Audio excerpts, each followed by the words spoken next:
Yes, hello, hello, hello. Hey, everyone, and welcome to the Jump Podcast. I'm not talking about jump up and down. I'm talking about jumping into your future. What's next for you? What are you doing?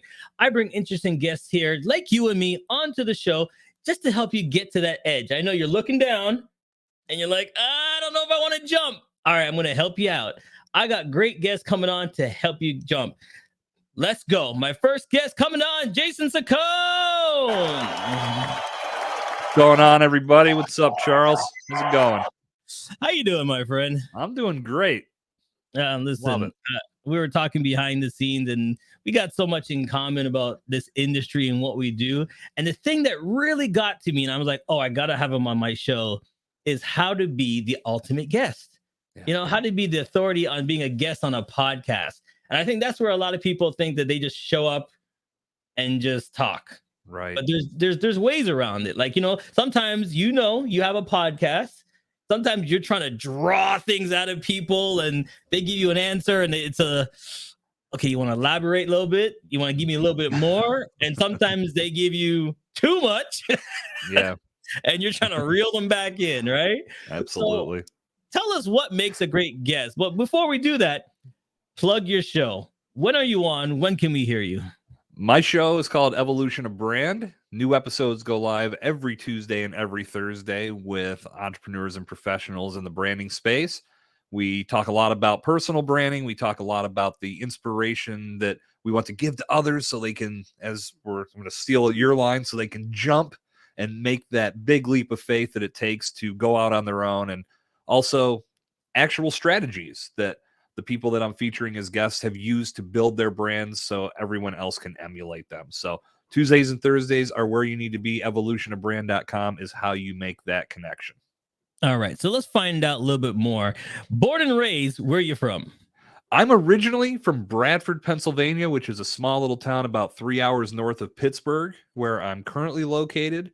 And Bradford is the home of the Zippo lighter. That's where it was born. That's where it is manufactured.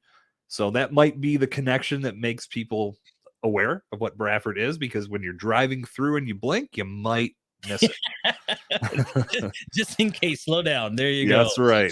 So growing up, what did you want to become? What did you want to do?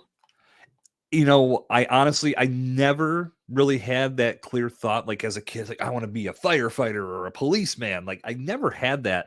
But what I learned at an early age was I wanted to do something for myself. And it all happened by accident. When I was 13 years old, I was big into football card collecting, sports card collecting as a whole. Right down the street from my house was a card shop, and I was there all the time. Allowance would come, allowance would go, and I would be down the street giving it over for cards. But in doing that, I got to be friends with the shop owner, just because he saw me enough and knew I was a good kid. And we were talking, and he always would set up at these card shows where, and these used to be pretty big things back, at least this was in the early 90s, where you would set up a table, you'd have your cards out, people would come and look, they would buy them, they'd offer you trades, whatever. And it was a great environment, and I was always there having fun. And he asked me one day if I'd be interested in having a table of my own, because he had a partner who, I guess whoever he was working with, dropped out and they had an opening. He didn't want to be tied down to his little spot the whole day, so he needed some help, and they offered it to me.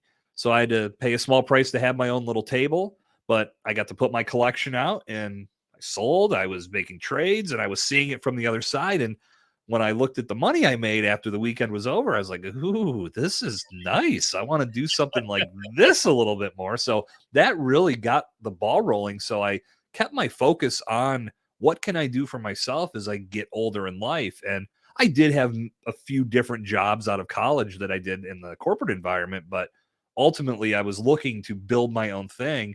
And over the past almost 8 years, that's what I've been doing. And that's where my primary focus has been. So it was the bug. It was always about the bug. The bug bit me early, and it never, that rash never went away. All right. So I got to ask you this. What was the number one card you had? Well, it's funny. My favorite card to this day, but it's depressing because when I look up the value of it now, I'm like, oh God. I can't even remember how the trade came together, but it was this limited edition Ken Griffey Jr. it was a very like just nice card with a gold autograph on there. It was Mhm. like maybe 700 of them were made, and I mean, at the time it was like a $300 card, something to that effect. I looked it up, was selling for like $12 on eBay. Like, so deflating, because this little collection I had when I was a kid had so much value to it. But Right. now we're into this new generation of card collecting, and I've learned, because I've talked to some other collectors and card shop owners, just I like to stay slightly connected to that. I always have that urge to jump back in, but I just don't have enough hours in the day to do it. But I Right. asked about my collection, and they said, yeah, in that time period, there was such supply that Mm. it just watered down the market, and the cards just aren't worth what they were. And that's the thing. Like I constantly look up some of my best cards on eBay just to see, and I never like the results. So let's go with that. Like you said, the value of the card. How Mhm. do you know your value when you're on a show? Like, how do you know what your value is when you're bringing a guest on and stuff like that? That's a great question. I think what we look at from, or at least what I look at from the guest perspective, is you have this opportunity to present yourself as the go-to expert in your niche. More than likely, the host of that show is bringing you on because they feel that they see something in what you're doing, through whether it's your own podcast, through videos, through your website, whatever means of marketing you're using to get your brand presence out there and to increase your visibility. There's something that drew you to that host, and they want to put your expertise center stage. And so many squander that opportunity because they show up in sales mode thinking they have to give this illustrious performance and make a sale on the spot. In reality, your value is all in the expertise you bring to the table, because people tune into podcasts to learn, to gain some new perspectives, for some entertainment, to escape their world, whatever it may be, for 30 to 40 minutes. And you have a great opportunity to indulge them with your expertise. You get to geek out about what Mhm. you love.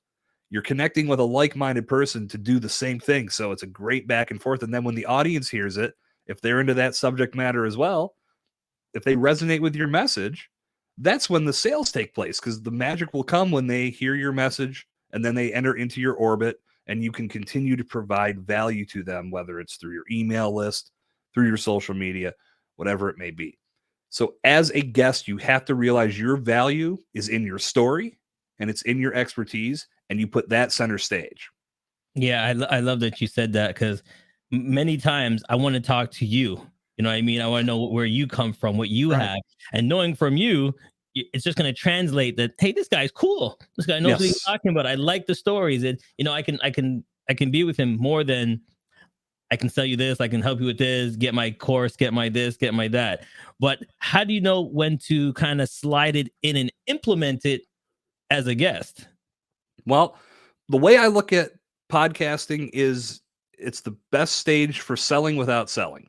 Okay. If I arrive and tell some good stories, have a good time, showcase that I'm a fun person, I'm a good connection, I can be a resource, what are you going to do, Charles?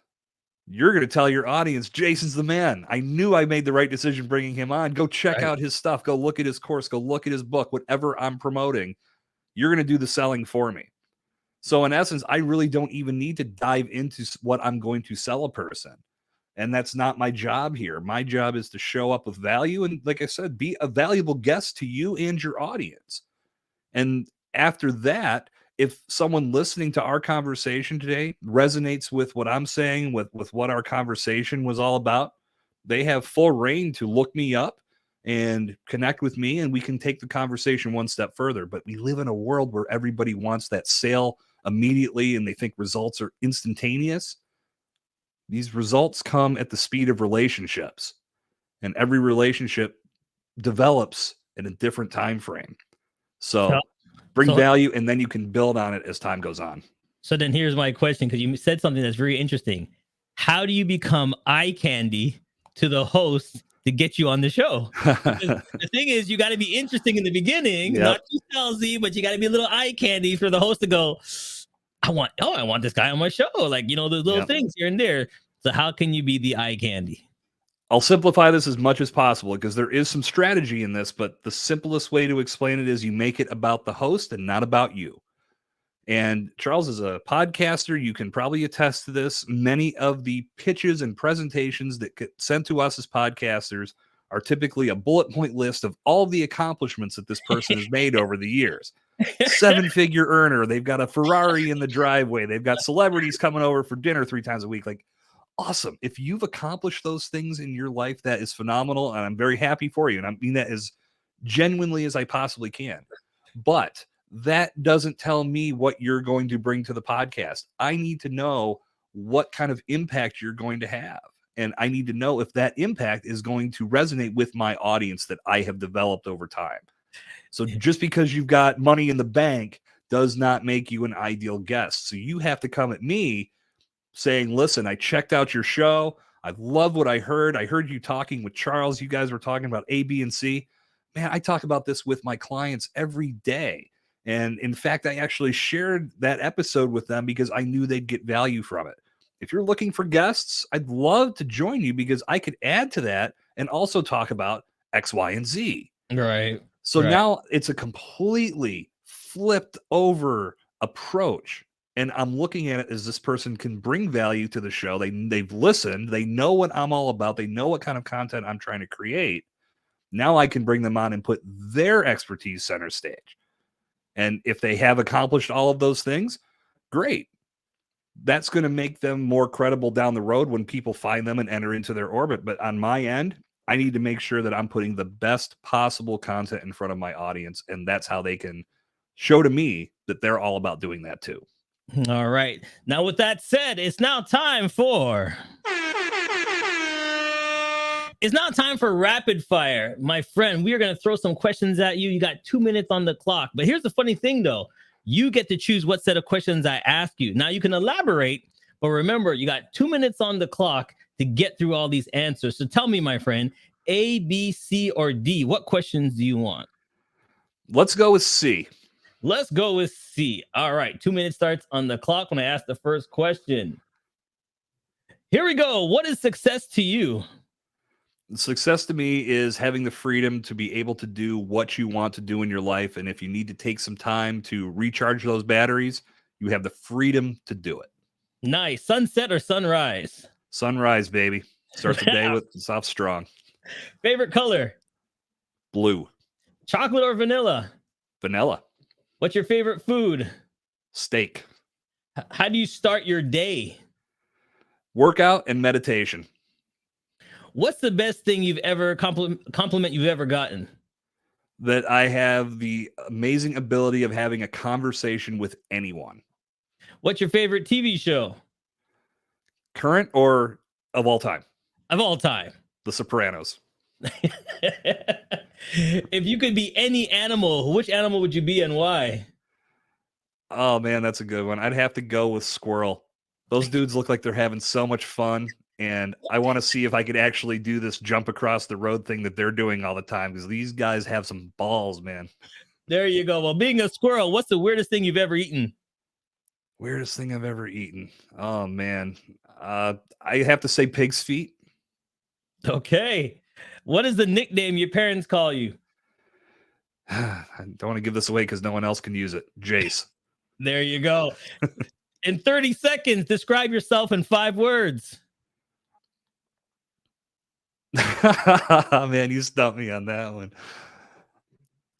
Always ready to make an impact. I think that was 6 though, wasn't it? That's all right. I'll give you that one, my friend. You made it through rapid fire. Listen, don't go nowhere. We'll be right back. CMJ Entertainment is a one-stop shop. CMJ Entertainment helps people do any type of events, and it's a marketing tool as well. So we'll cover everything from start to finish. If it's a wedding, we'll make sure your wedding is over the top. And if it's an event, we make sure that everybody gets information at the end of the day. Give us a call at 416-414-8964 or online, go to cmjent.com. Hey, it's okay if you're driving or too busy to take notes. Charles has your parachute packed with all the info you need to jump into success. Check out the links section for all the tools you need to land safe. Now, let's keep falling with Charles and his special guest.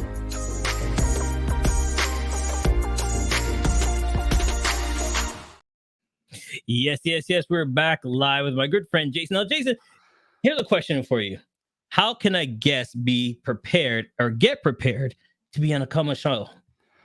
Well, it starts with knowing why you're there in the first place. And I think the whole strategy of why you would be a podcast guest needs to be defined as priority one. If you don't have a target to aim at, it makes it very hard to hit it. So you have to understand what you want to accomplish being a podcast guest. Then when it comes to being prepared for each individual show, take a minute to dig into that content, read the show description, look at some of the other content they have in the catalog, actually listen to an episode or two so you can get familiar with the flow of the show and how everything is built, how the podcaster handles him or herself. It's all about having a strategy when you go into it versus going in cold. I know a lot of people will just show up and hope for the best, but if you actually take time to respect this platform and understand what you want to accomplish, but also what the podcaster is looking to accomplish, it's going to help form that synergy that you need to have a killer conversation that's going to then bring good content to that audience. Then everybody wins in that respect because the guest is going to have a great platform to tell their story. The host now has a tremendous piece of content to share with their audience. And then when the audience hears it, they can say, wow, that was great. What else is this podcaster doing? I'm going to start checking out some other episodes. Or even better, they start recommending it to other people. And that's how exponential growth starts to grow your podcast. So coming in prepared is going to help you be the asset that helps that show grow. All and right. your brand at the same time. Right. And then what I want to ask you, because I love giving my guests these tips, and they can learn a lot more from you by just going to your website. You know, these are little small tips, but I know you can give them a lot more. And it's right there on the screen. We'll put it in the description. So don't go nowhere. Don't worry about it. You're going to get all these from him. But as a guest, what information do you give the host to put in the bio? One time I've gotten like 100-page, hey, add this, put this, let them know about this, put that in, put this in, put that in. Yeah. I'm thinking to myself, is it my show or your show? Yeah, that can get a little muddy, and all of a sudden you've got a very long blog post on your hands, and typically that's not going to get read. The most important information is it's really where you want people to find you, and that's where sending people, I mean, this ties to the call to action that you leave as you close out your interview, because typically when a podcast ends, a podcaster says, this has been great, where can the audience find you for more? And this is where a lot of guests will say, well, I'm on LinkedIn and Snapchat and YouTube and MySpace and Facebook and Twitter. Remember Friendster? I still have an account. Like, rattle off 20 different destinations. And by the time you're done, the listener is just, well, which one is that person aiming at? Well, I'm not going to go anywhere. So you need to get people to where you can control the narrative. And that's your website. Start there. Or even better, a landing page to where you can give them something for showing up. Like for me, and I'll plug this website when we get done, but I give a free guide that I put together to help you get the fundamentals and the foundational steps of podcast guesting down. And then from there, you're also connected to weekly training videos that I do. And you're also getting redirected to my website where you can learn more about me. So I'm bringing people into my world where it makes the most sense and I can tell the best story. On social media, I'll be honest and fully transparent. I'm not as active on Twitter and LinkedIn, or I'm sorry, not LinkedIn. LinkedIn is where I am active.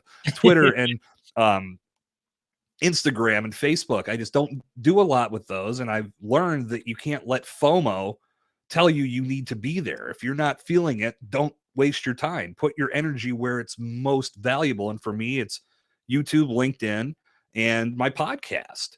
So that's where I'm spending my time. That's where I want people to go, but it all starts with getting them into your world. So if you keep it limited to what you give a person to share, it makes it much easier for a listener to follow the call to action and not fall into this convoluted pool of which one do I go to? And then they're like doing the little roulette thing and click on this one. And it's better to control the narrative on your website and on a site that you own. which social media, you don't own that. That could change There- the dial. So then is every podcast show for you? No. God, no. That's the that's one of the initial things we look at is, does this podcast align with your objectives? If you were to make a guest appearance on this show, would your message be heard and would it resonate with the audience? If you're in the financial space and you go on a fly fishing podcast, I guarantee you your financial advice is going to fall flat. Hold on. You choked me up on that one. You put a that was so extreme. Right? But that's what the spray and pray method could lead to. If you just start throwing your name and your podcast one sheet resume, whatever you want to call it, at every podcast within 100-mile radius, if they say yes because they think that you're the right, because if the podcaster is operating under the I'll bring anybody on, your message falls flat. It's you have to be very serious and strategic about the shows that you make appearances on. And again, that comes into that research part. When you find a show where they're talking about information that jives with what you do, it makes your outreach more valuable.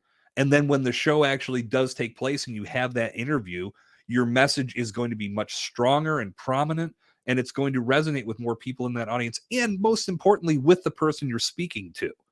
Absolutely. For me, it starts with this interaction that you and I are having today, Charles. It's one-on-one. Right. And I want to make a good impression. I want to have a great time with you, because that makes the likelihood of you telling more people about who I am and what I do much higher. If I fall flat in that respect and I don't deliver what you thought I would, you're probably going to write me off and never talk to me again. So it's more of a process and a strategy than just showing up to talk, as you let off with. There's so much more to it. And if you treat it with the respect it deserves, you can make a killing and put yourself in a phenomenal space as a podcast guest. All right. So this is kind of touchy. This is in the middle, but I have to put it out there, and here it goes. If you're going to be a podcast host guest, do you spend the money on proper tools? Yeah. Oh, 100%. That's not that you have to break the bank. And that's really, I think, as humans, I think we put these obstacles in front of ourselves to just not get started. Like, oh man, well, I'm not going to do this until I can get the best microphone in the world, so I sound the greatest. No, like that's the wrong way to approach it. Get a microphone. I mean, you could equip yourself for podcast dominance for under $100. Yes. Because really, I think podcasters appreciate you having a microphone, headphones, and a quiet recording environment. Yes. That's what it means. And then good internet connection. We'll throw a fourth one in there.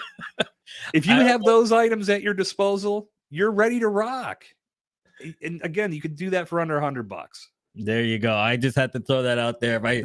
You know what I mean? Laptops are not killing it anymore. You can't just have a laptop, people. Yeah.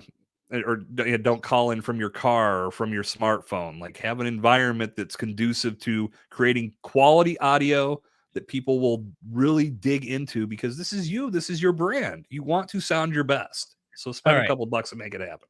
I'm going this way because, it's you, Jason. I'm going to have some fun with you. Let's talk about podcast etiquette then. If we're going to go this route, let's just go this route. Please. Let's do it. Let's name off at least a couple of podcast etiquettes. If you're going to come on someone's show, if you want the value, and like you said, because it could help you tremendously, even if it gives you one client, that client could be the biggest client ever. Let's talk about podcast etiquette. And you touched on one.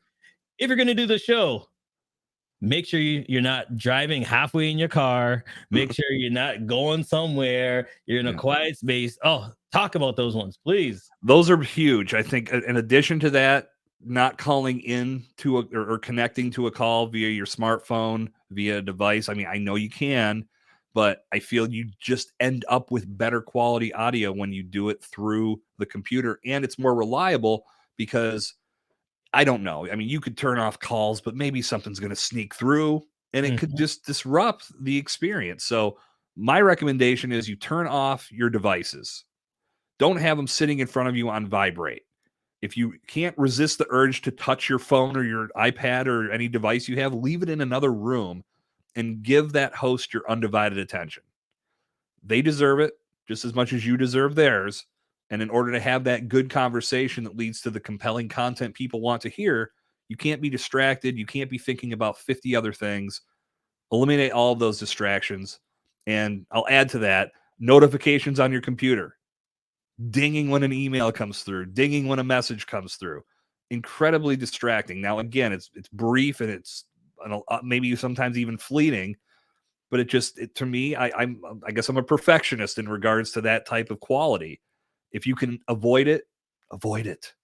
Make sure you're giving that person your attention and giving them the best opportunity to create good sounding audio with you.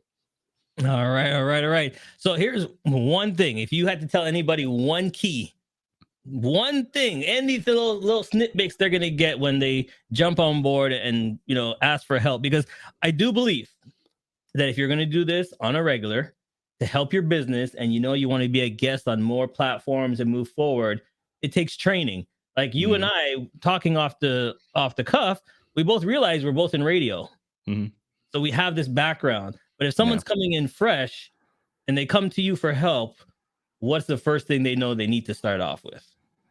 Know that you have to commit to this. You can't just dip your toe. Dipping your toe will accomplish nothing. You have to go all in and put at least 1 year's commitment into establishing yourself as a valuable guest, developing your skill set, finding your voice, putting yourself in a position to truly make an impact. And that impact is going to help you grow your brand, but you can't just take shortcuts and expect everything to come overnight. It takes a commitment and it takes consistency. I've been golfing since I was 7 years old. I'm not great. I'm okay. I can hang and handle my own, shoot in the 80s and have fun with it. But every time I go, I'm challenging myself to shoot better. And I know the only way that's going to happen is if I continue to put in the practice swings and be consistent with my game and with my skill set. It works the same in this space as well. You have to be consistent. You can't just do an interview today and then maybe 4 months later try another one and then, oh, now I'll do 2 this week and none next week. No, like we have to develop a strategy that allows you to consistently be talking with people, putting yourself in a position to make new connections, build new relationships. When you do that, not only do you get better at your craft because you're consistent, but you open up new windows of opportunities to grow your brand. So it starts with the commitment and it starts with being consistent. All right, my friend, let's go. Here we go. Now time for Pick 3.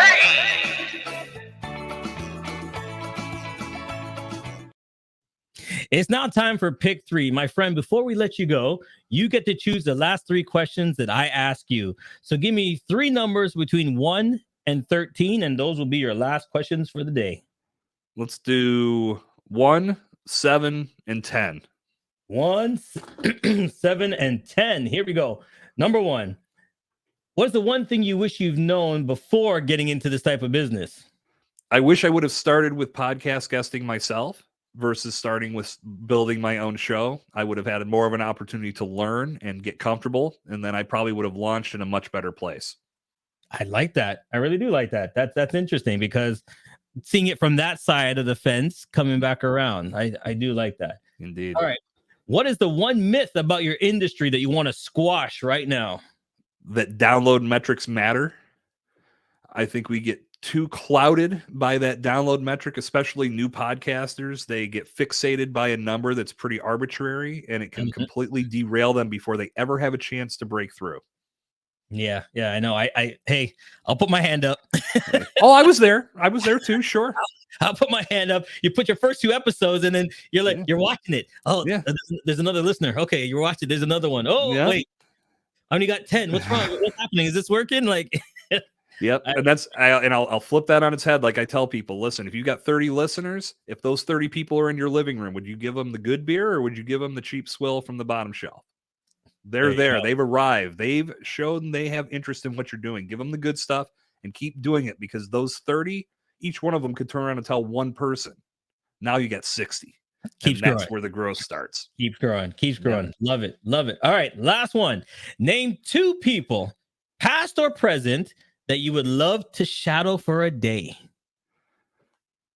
I think I would start with, wow, that's a really good one. I present day, I'd go with Gary V as one, because Mhm. I feel like that dude's busy. That dude's hustling. That guy is doing a lot. And I would like to see how the sausage is made in that little organization. Because I mean, I know he's got a team following him around and helping him create this content. So Uh-huh. I would be very interested to watch how that unfolds and see if I could inject any wisdom into how they're doing it. I don't know. They Right. probably don't need my opinions, but it would be fun nonetheless. Right.